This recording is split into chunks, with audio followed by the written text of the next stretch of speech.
Welcome to A Pint with Seaniebee, coming to you from Chiswick on a lovely sunny wintry kind of day in London. I have a great guest today, a composer and drummer, a man who has spent 3 or 4 decades in the music business, legendary drummer who's worked with Robert Plant and people like that.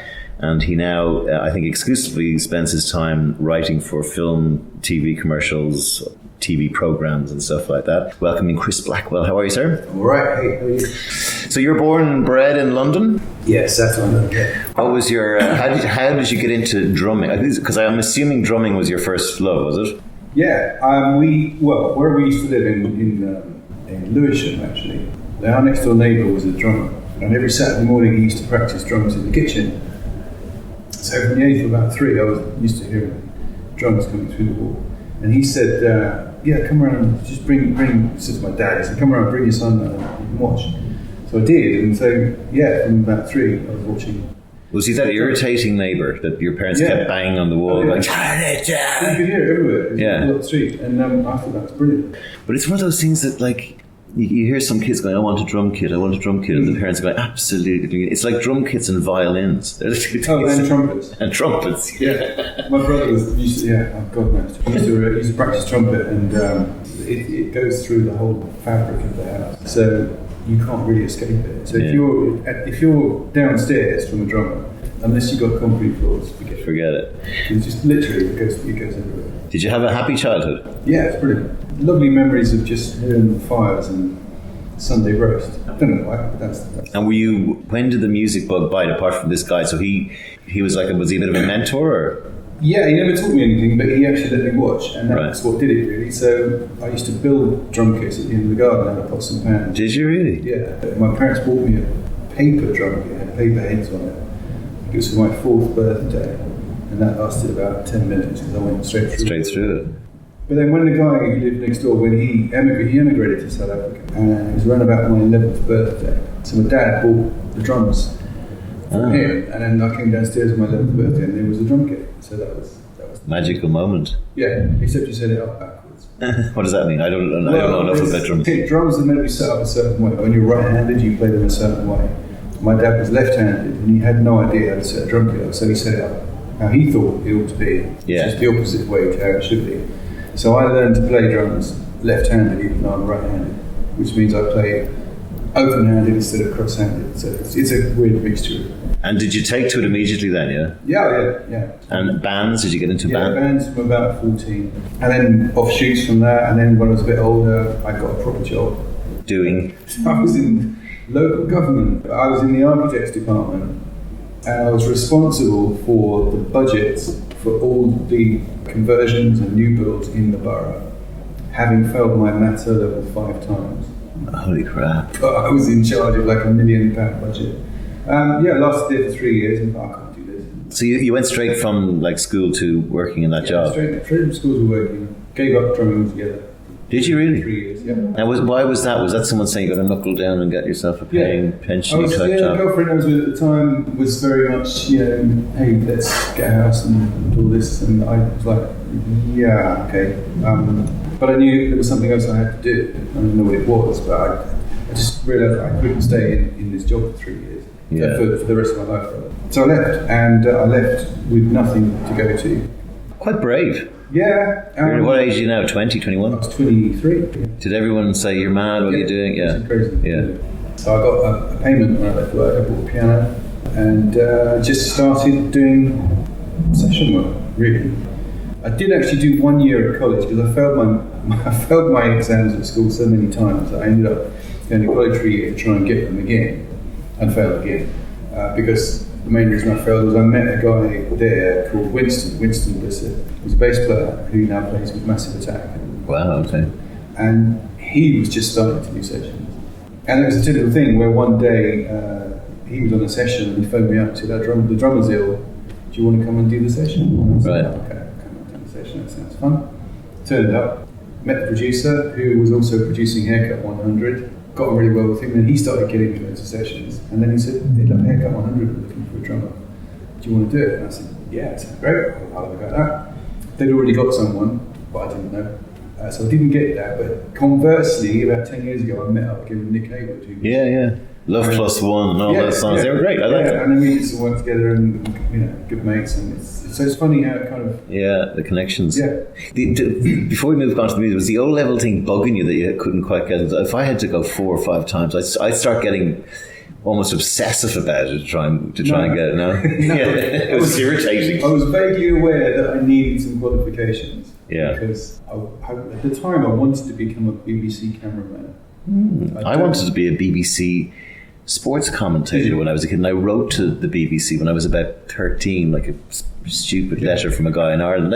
They wrote me a really nice letter back from like the head of the BBC with like one wink to my dad, who would be reading it. But yeah, never quite managed that. But why did you want to be a BBC cameraman? I have no idea. Right. It didn't last long, about 6 months. Yeah. But anyway, even going to music colleges, I did ask at school about going to music college, and they said, well, if you do that, you're going to need maths and English A-level. And I was like, why would you need maths and English to do music? And now, if you're employing a musician to do a session, you don't ask if they're good at maths. I know. Why would you do that? And I never quite got on with that, and I just couldn't. I got English, but I couldn't get maths. Were you worried, if you're thinking back around that time, about the fact that you weren't finding you weren't pulled into the place? Yeah. Well, yes and no. I mean, my parents were brilliant. I was able to stay at home until I was 27. I didn't leave home so I had that cushion, and I was able to try things and experiment and leave my job and things like that. But no, it never occurred to me that I wouldn't succeed. I think it was just a single-mindedness, or maybe stubbornness. I have no idea, but it never occurred to me that I wouldn't. So when you were doing these session gigs, you were getting quite a bit of work then in your mid-20s, were you? And that was paying the bills and all that stuff? Yeah, there were a bunch of us. Well, the thing is, when you start doing this, it's all changed now, so I can't speak for how it is now, but then I used to go around all the recording studios with a business card, leave it on a notice board, and just say, look, if you ever need a drummer, just give me a call. And that worked? Yeah, and I used to work for nothing. And presumably they liked what I did, because I'd always get called back. And the next time I'd be paid. Right. So that's how it went. And there were a bunch of us. There was a guitarist, Doug Boyle, keyboard player, Chris Marshall, bass player, Phil Scragg, and invariably we'd all get called into the same session. So we were like a little unit. And then we formed a band as well. So we were doing gigs. So what was your band called? Initially we were called the Aerial Beagles, and we were quite big in Cheltenham. The Aerial Beagles. Aerial Beagles, yeah. So session work became a thing, and of course doing the sessions you'd meet other people in the sessions, you'd meet other musicians and other producers, which is the main thing. It's funny because the things that happened to me have all been a bit like if you read it in a book, you'd say no, that's not how it goes. But like I say, Winston offering me the gig because the drummer was ill.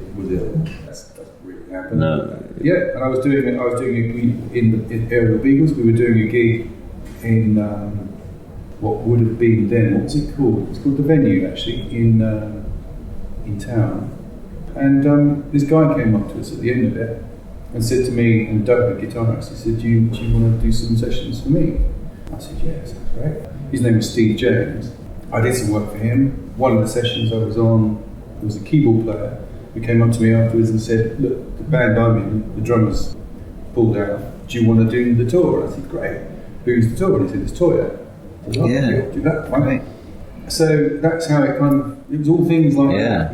This is when Toya Wilcox was the big thing, yeah? Yeah. So what was the name of that big song?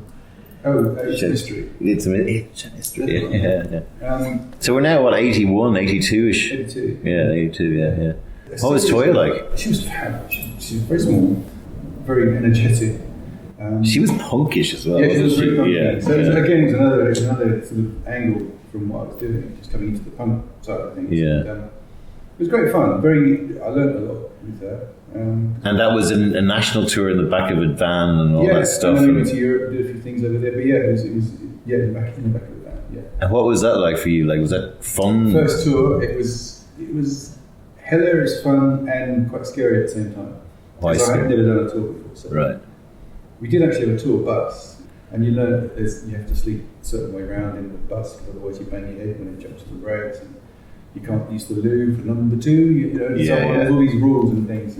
And to lock your door at night because people break into your room and crash it. All the things that you eventually need to know, I didn't know any of them. You learn on the road. I did learn on the road, and it was very funny.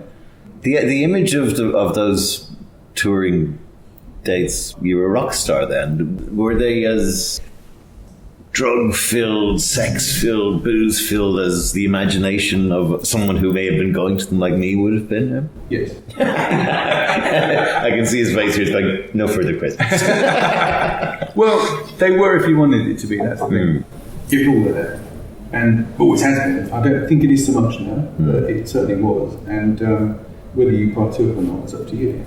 But later in touring, you stop every so often and you think, is this really happening? Oh yeah, it is. Okay. The good thing, I mean, with me, was being a session player, essentially. Yeah. So I was drawn in to do a tour or whatever, and then I'd go off and do something else. I was never really a part of the big thing, which meant I was vaguely anonymous. Yeah. Would you have liked to have been in a band? No. No. Why? Just what you saw around you. For the things I saw that happened to everybody that was. I mean, really, it's some people love it. I wouldn't have liked to have been able to not be able to walk down the road without being the focus of somebody's attention. I wouldn't like that. I got a little bit of that in America with Robert. I was with him for 6 years, so it did become more of that. And there were times in the States where you'd be spotted, and I didn't like it at all. So we'll come and talk to about your Robert Plant experience after you play. You're going to share some of your music with us. Yeah. So tell us what track we're going to hear from you. It's a track called Tie Dye on the Highway that I wrote for Robert, and he wrote. I know this one. Yeah, he wrote the melody and the top line, and it's off the album Man of the Highway. Tie Dye on the Highway. Good morning. What we have in mind is breakfast in bed for 400,000.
Okay, so big sound there. Tell me how you got engaged with this guy, one of the legends of rock. You were with him, you just said, for 6 years. I didn't realize it was that long. How did it all kick off with that? Because he left Zeppelin, presumably. And He did. At 82, Bonzo died, and I said the original Led Zeppelin. Yeah, and he started doing solo stuff, of which I was a big fan. it was a fluke, wasn't it? He just called you up. He probably saw your card. Yeah, but again, it was another one of those situations where if you said to someone, "This is how it happened," they go, I know, yeah. But actually, what happened was, one of the guys I used to do sessions with a lot was a guy called Phil Johnston. And he was signed to Virgin as a writer. So he used to go into the studios and bring musicians in and record his tracks. Virgin could then put them out to people and see if they were interested. Anyway, Robert heard some of Phil's tracks and said, "Yeah, I really like this one, that was Heaven Knows," and he really like this one. There were a few anyway. And he said, "Who's the drummer?" And Phil said, "Oh, my friend of mine, Chris Blackwell." He said, "Oh, get him down." So Really? I got home one day and there was a message on the answer phone. And he said, "Oh, it's Robert Plant from New York." Did you think it was some message? Yeah, I phoned back and I said, "Who's this?" And he said, "All right." And then, "Come on, really?" I said, "All right." Anyway, it was. And he said, "Come down to this studio, we'll have a chat and see how it goes." So I went down, and the first thing he did was offer me a cup of tea, which was very nice. Yeah. Lovely guy. He said to me, "Do you know any bass players?" I said, "Yeah, Phil Scragg, who was one of the session guys." Mm-hmm. So I got him in. "Do you know any guitarists?" I said, "Yeah, Doug Boyle, another one of the session guys." So I got Doug in. And that was the band. He put it together like that? Yeah, literally like that. What makes a great drummer? Well,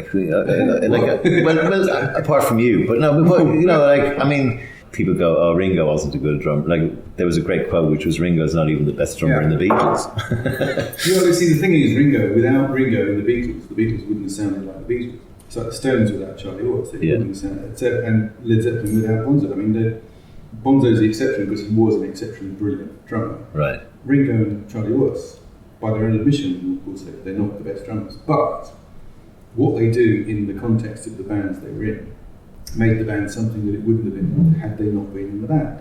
So stick with Ringo on that, and let me give me a feel for what you mean by that. Well, he's not the most technical drummer, but what he does in the context of the Beatles songs, and especially with George Martin when they were doing that stuff, is remarkable.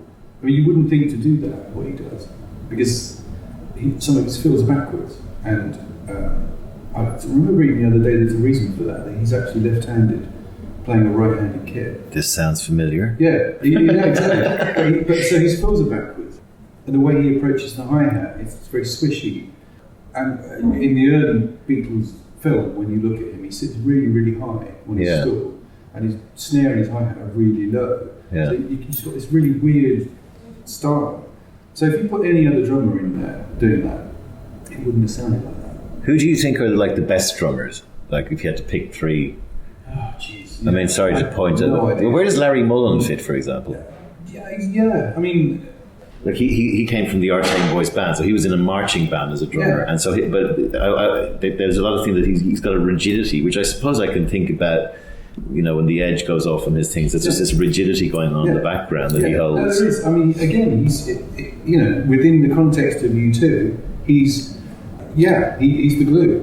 If you took each person individually, you wouldn't be bowled over. But actually, with the Edge, you would, because the Edge, I think, has got one of the most recognizable guitar stars ever. Really.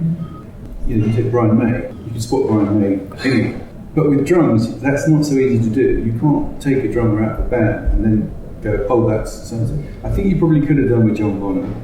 You certainly could have done with Buddy Rich. Yeah. But there's very few other drummers where you can actually take them out of the band situation and listen to them blindfold and say, "Who's that?" And say, "Oh, that's."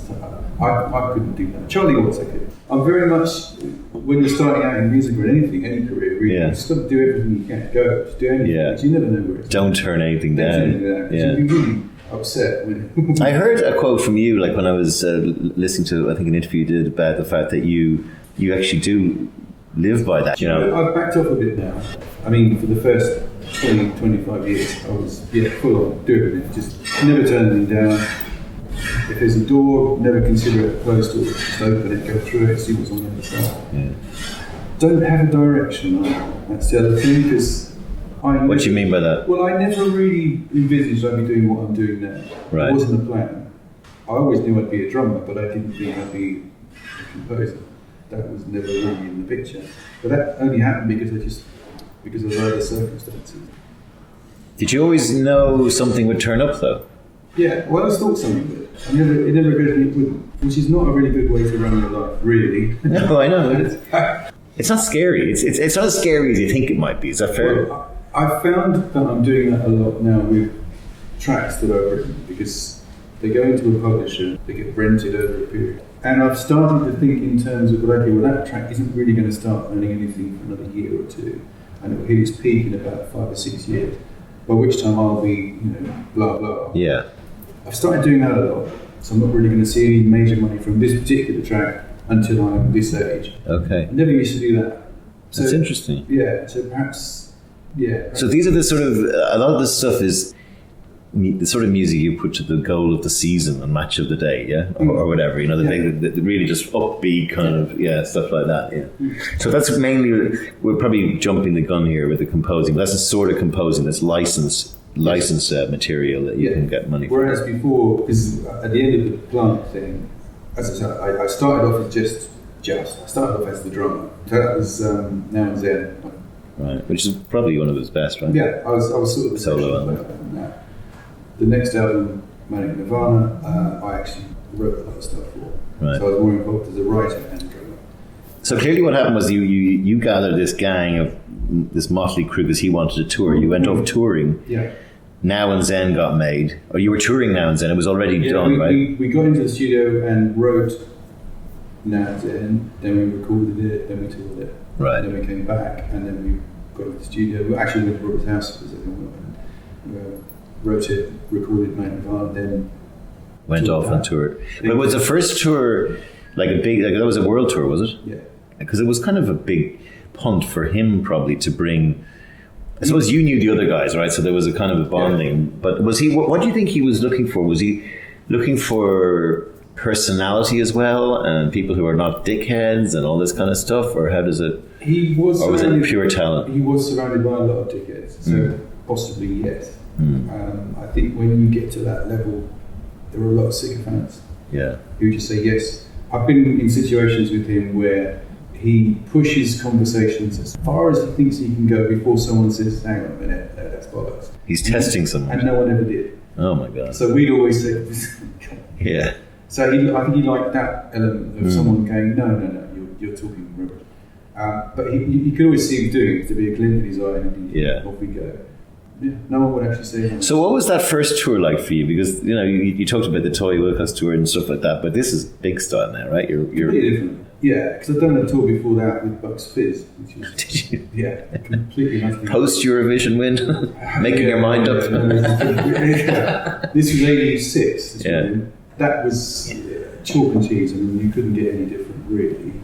It was really polite. The Plant thing was, we had our own plane. How cool. Learjet. It wasn't a Learjet. No. It was Cessna. It was a Viscount. Okay. Oh, right. It was getting propellers. Propellers. And it was getting so old that every year they knocked 1,000 feet off its ceiling because of the age of the plane. That's not as glamorous as it sounds. No, it was lovely, but the benefits were that you didn't ever have to queue in airports. You just drove onto the tarmac, onto the plane. Like the Beatles. Yes, and you get off the plane, the stewardess would always say, "So, what do you want for dinner tonight?" And we tell her whether it would be Kentucky Fried Chicken or steaks. They'd have it. Get back to the plane, there it was all laid out. So we flew to the next one, and that were the benefits. The downsides were, like I said, 1,000 feet every year. I remember flying over Texas in the plane one time. We had Joe Elliott from Def Leppard. He used to hang out with us quite a bit, and he was in the back. And because there was a big storm, and you could see the storm, and we couldn't fly over it because we weren't allowed to, so we either had to go around it, which would make us late, or go through it. So we had to go through it. We went through this storm, and I've never seen anyone be so sick in the back of the plane. He had a bucket and everything. And I was very aware that it was Def Leppard singing and throwing up. Was it very luxurious in the plane, though? Yeah. Were there many rows? Is it like tension, or were you all pretty cool and relaxed? We were all pretty cool and relaxed. That's right. So was it all 100 miles an hour? And we were perceived to be, well, I was 31. Yeah, Robert's a bit older. 25. Yeah. We were perceived to be young because that was part of the thing. Robert, he wanted a fresh young band to just reboot it. We looked younger than we were, so no, we all got on really well. There were a few fights, obviously. I remember one vividly in the back where for some reason we were doing Birmingham, and for some reason we were in the back of the transit van. I had no idea. We never travelled in transit vans, but we were in the back of the transit van with Roger Daltrey. And I was having a blazing round with Phil, the keyboard player. And again, I never had blazing round. Yeah, you seem very placid, It was a real full-on yelling round. While everyone was looking on. In the back of a transit van with no seats, we all sat on the floor with Roger Daltrey in the back and Roger Cowell. And Roger, I remember Roger turned to Robert and said, "Oh, this sounds very familiar." Oh, really? Yeah. I can't remember what the argument was about. But we very rarely argued. We had a very nice time. The gigs were hilarious fun. Just watched Spinal Tap, the movie, and you had a rough idea of what was going on. So you got back from this big tour, and there was presumably a rider that said, "We'll see what happens after the tour," and then he said, "Right, we're going to keep you all together." And then you then started writing with them. Yes, because I learned very quickly from the first album, Now and Then, that Phil was bringing songs in, complete songs, and there were other writers being pitched from other publishers.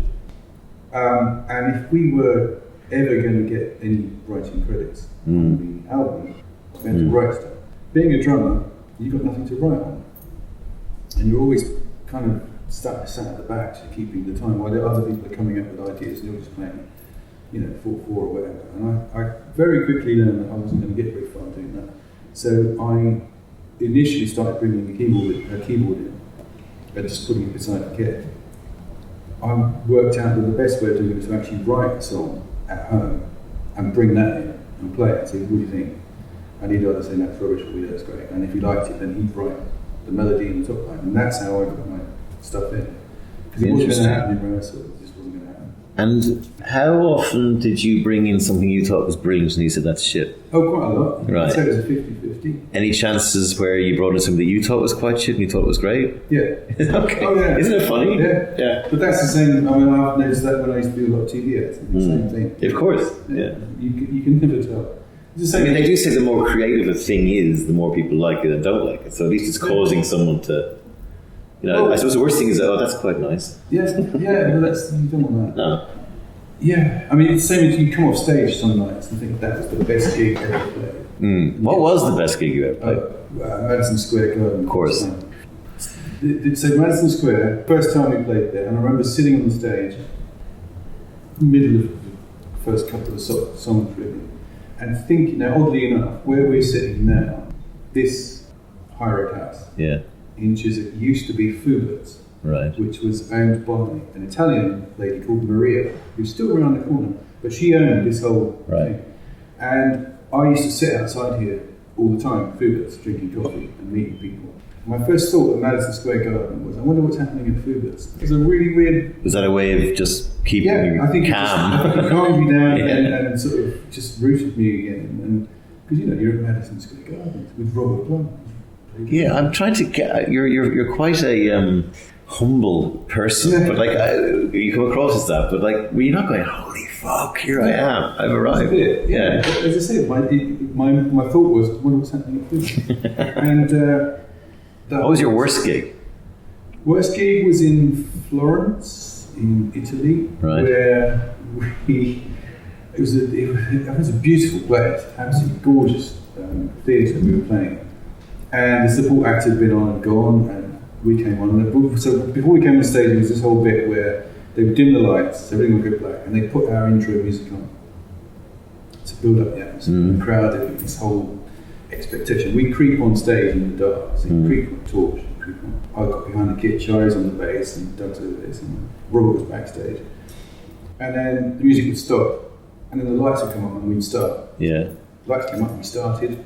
After about 30 seconds, all the power went off. And the house lights came up. And we just sat there and were like, oh! So we just had to kind of creep off the stage. And it turned out the Italians, for whatever reason, had plugged all of the backline, all the amps and everything, and all the lighting rig into this huge socket thing that went to one plug. One plug? Yeah. So they blew up the Florence generator, Yeah, so... Gig cancelled? No. No, you got it. You just reminded me of another worse gig, actually. But they fixed it, changed the fuse or whatever. Yeah. I don't know what they did. They flicked the switch, yeah. And then we came back and did it again. But yeah, it was the fact that we come on to this big, grandiose, pompous... that must have been funny off stage there. Yeah. And then having to creep off the stage again. My other worst gig was when I broke my wrist just before going on stage in Oklahoma. We had Joan Jett as a support act, and I used to go out and watch support, so I'd go out to the lighting desk. Look at that, Joan Jett, the support act. Well, I know, it shows how big you were. Yeah. And so I'd go and watch, and she was, and I literally just watched her. I went backstage again to change. I had my platforms. boots. No. I used to wear what they called baseball boots, and jeans on. Converse. And I used to go into Converse. They were Converse. I used to go into the shower rooms backstage because they were mainly ice skating arenas, baseball arenas and so on. So the shower rooms are quite big. Yeah. So So I'd go in there with a football and just belt the football at the wall just to warm up. And I'd been doing it for months. And then this one time I went in and kicked the ball at the wall and slipped because there must have been soap on the floor. Yeah. And totally broke my left wrist 10 minutes before going on stage. 15,000 people. I remember... Well, you didn't know it was broken, or you did? It looked broken. It Okay, was then. walking around. Right, yeah. It was kind of an S shape. It didn't look right. And we had an osteopath on tour, and he wasn't really a qualified one. He was one of the backstage guys, and but he messed around with osteopathy, and he came out and he said, "Oh, I fixed that." And I was like, "I really don't think that's fixable." And Robert came over and just, no, stop. And Robert was running my arm under the tap and everything, and they called an ambulance. The squad car, black and white squad car, turned up in Oklahoma. And I remember sitting in the squad car with my no top on, with my wrist on a cushion, and this guy driving me to the local hospital, Oklahoma, and getting into the hospital with one of our minders who had to fill in all the paperwork for me. As the time was ticking. And then all these, the gig was cancelled, obviously. And all these people were turning up at the hospital. There were like 500 people at the hospital. There was a mini riot going on at the back of the gig. And sending love or hate?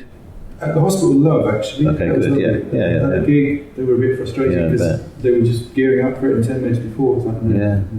And I remember... You probably could have gone to the crowd. Have you got any drummers? I have a drummer story for you. Well, finish that one. Go on. Well, yeah, just, they filled in all the paperwork and everything, and then I remember counting backwards from 10, 9, I got to 8, and that was it. And I woke up with all these tubes and pipes and wires coming at me, and completely broken, in a cast, and the whole bit had 2 pins in it. Shit. It was a... And you're out for weeks, right? I ended up doing percussion and backing vocals.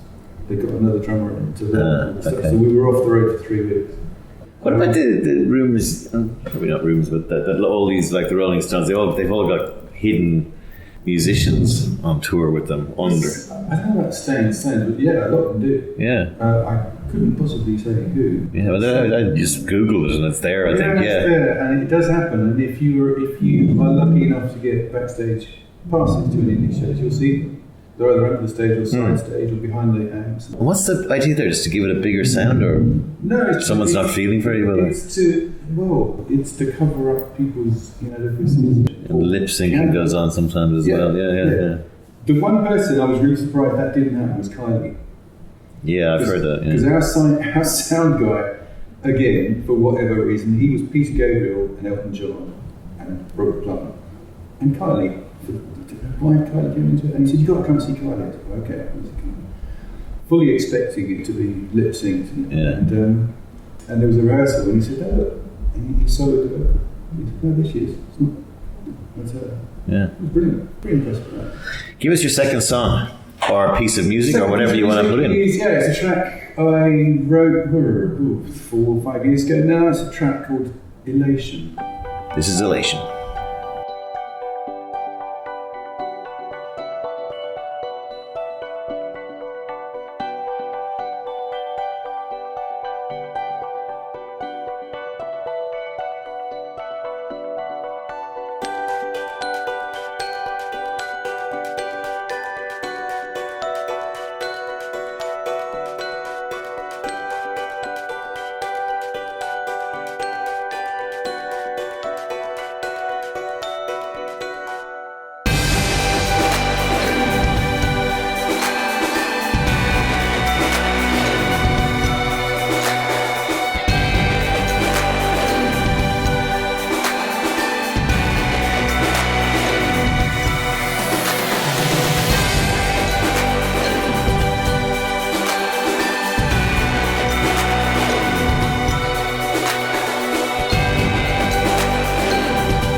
Okay, so I have a drummer story for you, Chris. I have only played the drums once in my life, but it was at the Montreux Jazz Festival. Was it? Yes. And we were, I was doing some work for Nestle. We were wandering down through Montreux on a Sunday evening. There was this bar, and the bar was empty. And there was they had video screens outside the bar, obviously for when it's full, to try and get people in. And I was with some guy from either Status Quo, I think some guy who used to be a guitarist at Status Quo, my mate who was a bass guitarist, my client, and some other guy, and they said, let's go in and play. And there was about 12 people. And I said, I'll play the drum. So I get stuck behind the drum kit, and I've never, I mean, everyone, I think, when you're dancing, you think you can play the drums. And I said, how can it be? And I'm in behind this drum kit. There's only, the bar is empty, but it's a huge bar. And we start playing. After about 20 minutes, the bar is full with people. Well, when I say full, like about 200 people. Yeah. And like they're looking at me going like, and I'm like, dump. He's just going, just go with it. Like you pretend it's like you're, and I'm making an absolute biases. And I'm going, you got to get me out of here. And I'm kind of stuck. And then David Spillane goes, my client, he goes, our drummer's feeling a bit tired. Do we have a drummer? And like 20 hands shoot up. Like, you're really good. Just get the fucking drummer out from behind the drum kit. So I skulk off, and then a drummer comes on who's fucking brilliant. And then this big dude, this big black dude comes on stage, and he goes, "Can I play bass?" And so my client gives him the bass guitar. And he was the lead, I don't know his name, the lead bass guitarist from Miami Sound Machine. And he was playing, or the lead, he was the bass guitarist. He played lead bass guitar, which was just stunning, you know. And I was sitting there in the back and everything. That's my one and only drummer. Well, that's the similar thing. Yeah, there was where I used to live in Lewisham in South London. There was a college, Goldsmiths College, over the back of my parents' house. And then, this must have been 1969, something like that. There was a festival going on in the grounds at the back. And so I managed to, I don't know how, but I managed to blake my way in with all these students. And my dad, we were sat there watching this. And suddenly there was nothing happening. And somebody came up to the mic and said, are there any drummers? And my dad put his hand up and pointed at me. I was 11. So off I went. Onto the stage. And you delivered? Blank, yeah, for about 15 minutes. I don't know who it was. I think it might have been Manfred Mann. Well done. No idea, but it was bizarre. And did they go, give it up for our 11-year-old drummer? And you go, thank you. Yeah, and I went for the next 2 days. This festival was on the 3 days. I went for the next 2 days wearing exactly the same clothes in case anybody recognised me. Which is odd, because later on, as I said, I didn't want to be recognised. Yes. It's a real... That might have been the start of that. Yeah, might have been. Because no one did. No one did. Okay, so we're into. You did 6 years with Robert Plant. Tell me, is there anything that I haven't asked you about that needs to come out now? You need to tell me. Not really. Like confession. How did it? No, I didn't mean like that. I mean, how did it stop? It stopped very suddenly. We did, say, Now and Zen was the first album. Manic Nirvana, I started to write for that one. We came off tour with Manic Nirvana, and we started writing and rehearsing for Fate of Nations, which is the next one. And hence, I've got lots of tracks on that album, but I'm not on it. Because what happened was really weird. Robert, every 5 years, he just finds everyone and gets a new band. I don't know why, but he just does. But nobody told me. So, oh God. I turned up at Rack Studios one day, and there was another drummer. Oh God. And I was like, oh hello, and he said, yeah, hi, and they were doing my track. And that was kind of it. There wasn't a goodbye or anything, it was just, they were trying other people. Now, was your contract up or something? Or? I didn't have a contract, it was a verbal thing. So and the same for your mates on the bass and the... Dougie, guitar, yeah, same. And it was worse with Doug because I remember we were writing and rehearsing at studios in Wales. And I had to come back to town because I was just starting to get TV commercial stuff coming. And I had to come back to London, and I said to Robert, look, I just need 3 or 4 days. He said, yeah, went back. When I came back to the studio, they'd recorded a whole bunch of songs with another drummer. And I don't know whether they were trying to say to me, look, we don't really need you or what, but it was kind of very much stated that you should be around. The other thing that was weird... That you should be around. I should be around, because otherwise this will happen. And Doug, the guitarist, there was a different guitarist. When I came back, there was a different guitarist there. And I was told, look, don't tell Doug. And I spoke to Doug all the time. And this don't tell Doug.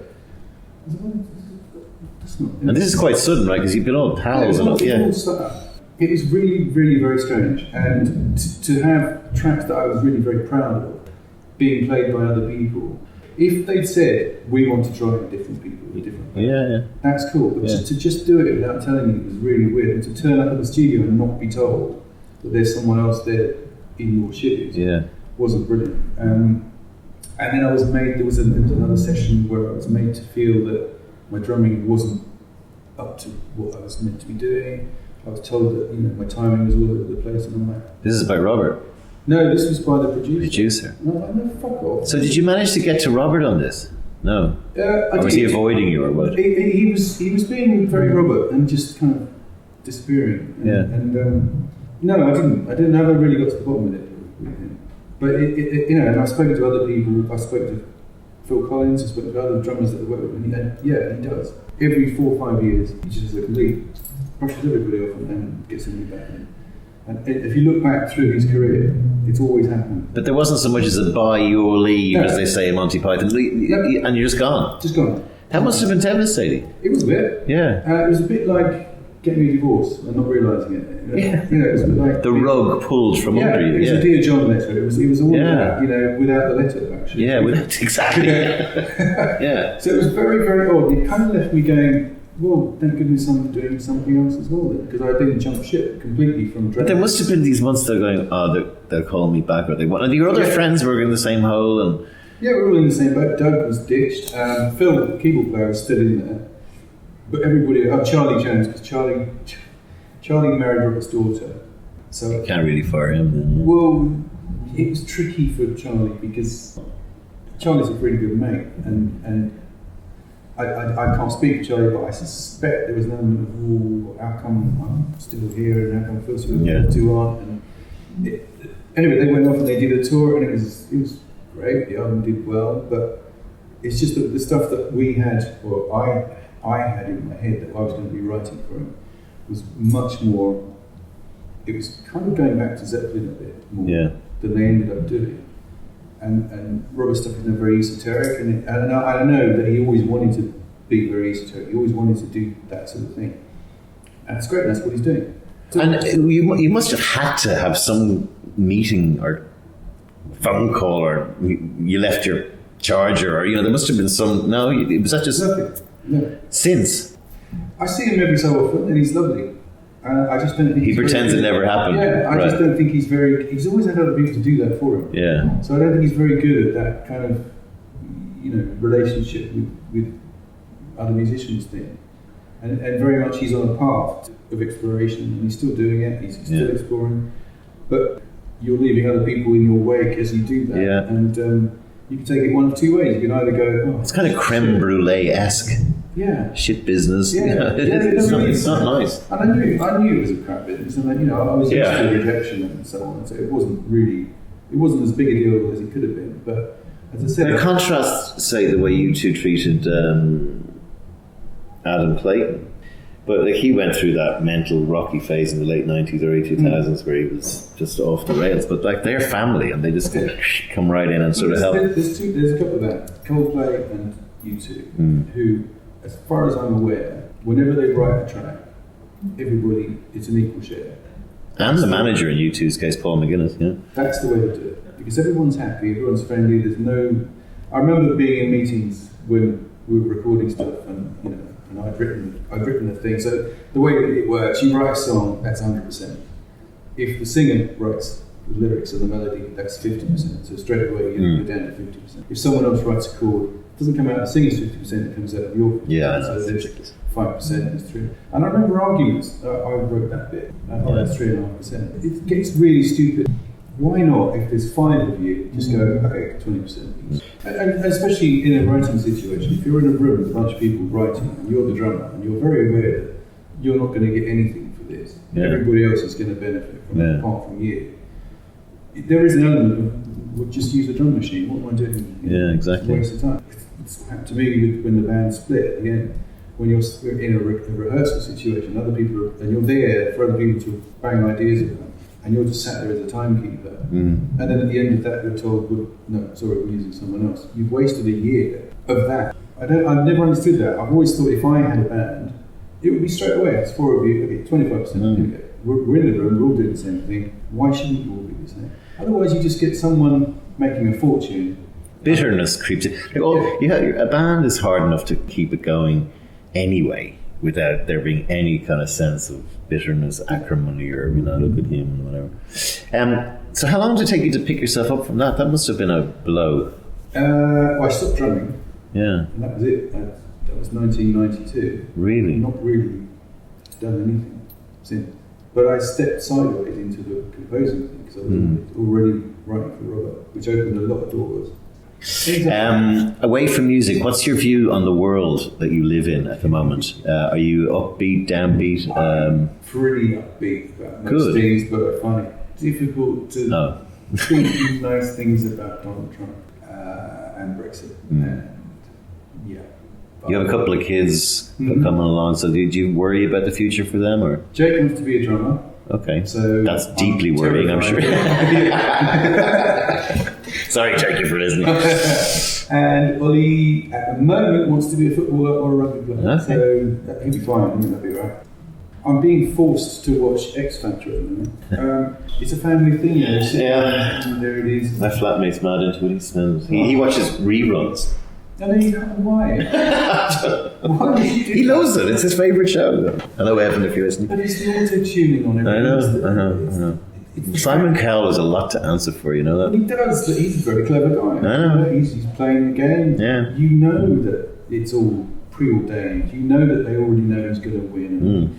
You know that all the acts on there have been plucked out of... the thousands of people you see queuing up at the beginning, that's not really... Of course, at all.